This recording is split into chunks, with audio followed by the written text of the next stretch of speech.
అని అంటే సీమోను. ఇతను చేసేటువంటి పని ఏంటి? గారడీవాడు. తనకు తాను గొప్పవాడినని చెప్పుకుంటాడంట అందరి ముందు.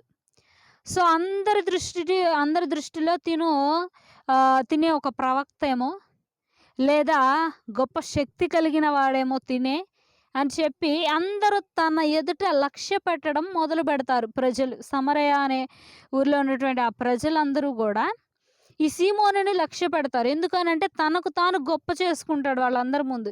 హెచ్చింపు కలిగి ఉంటాడు. హెచ్చుగా మాట్లాడుకుంటాడు. తన గురించి తాను గొప్పలు చెప్పుకోవడం ఇక్కడ చూస్తాం. తర్వాత చూస్తే 10వ వచనంలో